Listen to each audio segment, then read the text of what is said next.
नमस्कार राज महाराज की गजाननं भूतगणाधिसेवितं कपिध्वजं भूपलचारुभक्षणं महासुरवंशो कविनाशकारं नमामि विघ्नेश्वरपादं।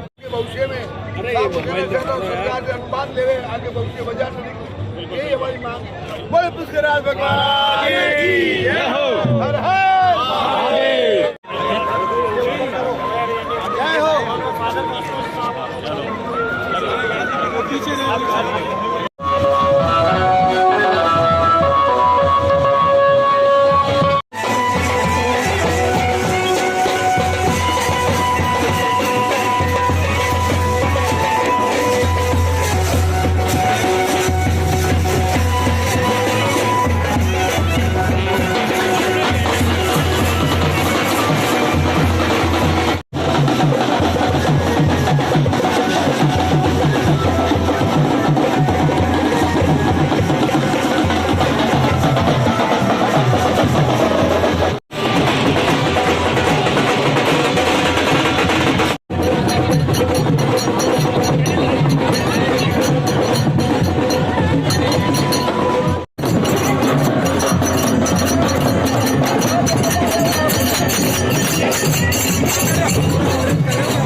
जो पुष्कर मेले का मुख्य आकर्षण होता है धार्मिक संतों की और यहाँ के लोगों की जन सहभागिता से आध्यात्मिक यात्रा निकाली जाती है। इस बार हमने इसका भव्य आयोजन किया है, जिसमें कई तरह के लोक कलाकारों के साथ साधु संतों की, स्काउट गाइड्स की और जो वेदांगी आश्रम की बालिकाएं हैं वो भी आपके सामने भी छोटे प्रदर्शन दिखाई कि उनको भी भागीदारी हमने की है और यह काफ़ी अच्छा लवाजमा देखने को मिला और यहाँ के लोगों ने भी इस आध्यात्मिक यात्रा का जगह जगह भव्य स्वागत किया और हमारा प्रयास रहेगा कि हर बार ये यात्रा इसी भी अच्छी तरीके से निकले। सर साधु संत बहुत कम आए यहाँ पे यात्रा जैसा कि इसके पीछे मुख्य कारण जो हमें देखने को समझने का मिला, क्योंकि जो आध्यात्मिक यात्रा का मार्ग है पुलिस सुरक्षा की दृष्टि से इसको मुख्य मार्ग से न निकालकर बाहर से निकाला गया, क्योंकि बीच में जो सड़कें हैं काफ़ी संकड़ी है, जिसके कारण से जो बग्गियों को ट्रैक्टर ट्रॉलियों के साथ उनकी जो झांकियाँ निकलती हैं उनको आने में थोड़ी दिक्कत होती थी। और कार्तिक एकादशी का पावन पर्व भी है जिस पर बड़ी संख्या में लोग स्नान करने के लिए आते हैं, जिनकी आवाजाही रहती है। तो इन पर्यटकों की और श्रद्धालुओं को किसी प्रकार की असुविधा न हो, इस कारण से पुलिस रिपोर्ट के आधार पर इसको बाहर निकाला गया। लेकिन अब मुझे भी महसूस हो रहा है क्योंकि लोगों की और संतों की भागीदारी थोड़ी कम रही जैसा हम अपेक्षा कर रहे थे, तो हमारा प्रशासन का यही प्रयास है कि हम उस लेवल पे इसका बातचीत करके श्रीमान जिला कलेक्टर महोदय और एसपी साहब से बात करेंगे कि अगले वर्ष आध्यात्मिक यात्रा निकले वो मुख्य बाजार से होकर निकले, ताकि संतों की और आम लोगों की जन से भागीदारी बढ़े। अनुभव बहुत अच्छा रहा। ये पुष्कर राज तीर्थों के गुरु हैं। सभी तीर्थों की यात्रा करने के बाद भी एक बार यहाँ प्रणाम करने आना पड़ता है। उसी अंतर्राष्ट्रीय ख्याति प्राप्त जो पुष्कर राज का मेला है उसका स्वरूप कैसा होना चाहिए, उसी के अनुसार ये आध्यात्मिक यात्रा रखेगी, जिसमें सभी साधु संत, सभी धर्मों के, सभी उपासनाओं के धार्मिक धर्माचार्य उपस्थित हुए हैं और हमारे विप्रों का पूरा विद्वानों का पूरा सहयोग इस मेला को रहा। देवस्थान विभाग का, हमारे प्रशासनिक अधिकारियों का, इसका मात्र यही उद्देश्य है कि विश्व में शांति, जो विश्व युद्ध के आसार बन रहे हैं वो किसी तरह से ऐसे आसार नहीं बने, विश्व में शांति स्थापित हो, आध्यात्मिक चेतना की जागृति हो। और भारत ही हमारा ऐसा देश है जो, और पुष्कर राज तो हमारे विश्व प्रसिद्ध तीर्थ है, तीर्थों के गुरु हैं। यहीं से शांति का पैगाम मैं देना चाहता हूँ। यहाँ पे संत लोग नहीं आए, क्या कहना चाहिए? महाराज जी, मेरा यहाँ पर इस कार्यक्रम में आने से भाई तीर्थों की शोभा जो है, सनातन संस्कृति की शोभा संतों से, विद्वानों से, विप्रों से ही होती है और जहाँ उनका सम्मान नहीं होता है वहाँ पर प्रशासनिक अमली जामा नाम मात्र का पहना दे, उससे नहीं होता है। नहीं, उनका आज रास्ता बदल दिया गया। संतों का सम्मान होना चाहिए और एक ही रूप से सभी जाएं, सभी विद्वानों का सम्मान होना चाहिए, तीर्थ पुरोहितों का सम्मान होना चाहिए, ब्रह्म सरोवर का सम्मान होना चाहिए। और प्रशासन से मैं यही आशा करता हूं कि कोई भी सरोवर के निकट अनाउंस करते रहें कि जूते चप्पल पहन के नहीं जाएं और इस तीर्थ की महिमा बनाए रखें। पिता ब्रह्मा जी की इस पावन धरा पर, जहां ब्रह्मा जी ने सृष्टि यज्ञ किया था, जो वैकुंठ भूमि कहलाती है, वहाँ आज कार्तिक एकादशी से पूर्णिमा तक जो महा स्नान होता है, उसी की आज एकादशी के दिन आध्यात्मिक पदयात्रा से ये धार्मिक मेले का शुभारंभ होता है। और आज हम सब ने पुष्कर में, श्रद्धालुओं ने, धर्म प्रेमियों ने, सामाजिक धार्मिक संस्थाओं ने, सबने मिलकर आज पुष्कर में एक आध्यात्मिक पदयात्रा का आयोजन किया, जिसमें सभी लोगों ने, धर्म प्रेमी सज्जनों ने, श्रद्धालुओं ने बढ़ चढ़ के भाग लिया। वो गायत्री शक्तिपीठ से प्रारंभ होकर और परिक्रमा होते हुए ब्रह्मा जी के सामने होते हुए मेला मैदान पे आई। यहाँ मेला मैदान में सभी संतों महंतों का स्वागत सत्कार किया गया और जिन संस्थाओं ने अपनी झांकियां सजाई और उनका सबका सम्मान किया गया। और इसी प्रकार से जो धर्म का और आध्यात्म की और संस्कृति का जो ये सरिता बही है, उसका सबने पुण्य लाभ लिया है और इसके लिए हम सबका आभार व्यक्त करना चाहते हैं। मैं अरुण पाराशर, सामाजिक कार्यकर्ता पुष्कर कार्तिक मेला के कार्यक्रमों के श्रृंखला में आध्यात्मिक पदयात्रा जो कार्तिक शुक्ल एकादशी को देवउठनी 11 को जो आयोजित की जाती है परंपरागत रूप से, इसका सुंदर भव्य आयोजन यहाँ हुआ। गायत्री मंदिर से ये यात्रा प्रारंभ हुई। आचार्य कैलाशनाथ दादी जी के मंत्रोच्चार और स्वस्ति वाचन के द्वारा विभिन्न जो पधारे महानुभाव थे, उनके सेनाचार्य जी महाराज और विभिन्न जो गायत्री पीठ इत्यादि संस्थानों के जो संत महंत इत्यादि यहाँ पधारे थे, उनके द्वारा और जो पदाधिकारी सरकारी जो कार्मिक गण हैं और कमल पाठक जी चेयरमैन साहब के द्वारा हरी झंडी दिखाकर इस यात्रा को रवाना किया गया। और ये यात्रा कस्बे के विभिन्न मार्गों से होती हुई कपालेश्वर तिराहे ब्रह्मा मंदिर के सामने से होती हुई मेला मैदान में इसका आज समापन हुआ।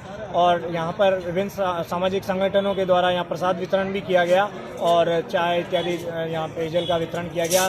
शॉल का वितरण भामाशाहों के द्वारा यहाँ किया गया। विष्णु जी चौधरी जो है हमारे अजमेर से, उनके द्वारा भी और भी विभिन्न जो भामाशाहों के द्वारा यहाँ विशेष सहयोग रहता है। और कई सारे स्कूलों की जो झांकियां यहाँ प्रदर्शित रही और एक विशेष शौर्य प्रदर्शन बालिकाओं के द्वारा वेदांगी वंदना जी की टीम है ब्यावर से पधारे थे, उनके द्वारा यहाँ इस कार्यक्रम में किया गया। सर यहाँ पे साधु संतों की कमी देखी गई, क्या कहना चाहते हैं? नहीं, साधुओं की कमी नहीं थी। विभिन्न संत पधारे थे और विभिन्न धर्म गुरु भी। आज हमारा सौभाग्य है कि सर्वधर्म मैत्री संघ का प्रतिनिधि मंडल भी यहाँ आया था, फादर कॉस्मस शेखावत और गुरुद्वारे से और ब्रह्म कुमारी से और जैन समुदाय से इत्यादि विभिन्न पंथों के धर्मगुरु यहाँ रहे, क्रिश्चियन समाज से भी पधारे हैं इस प्रकार से, और मुस्लिम समाज के भी प्रतिनिधि आने के उन्होंने अपनी सहमति दी गई थी। इस प्रकार से विभिन्न सामाजिक संगठनों के द्वारा जो सहयोग से ये कार्यक्रम हुआ है।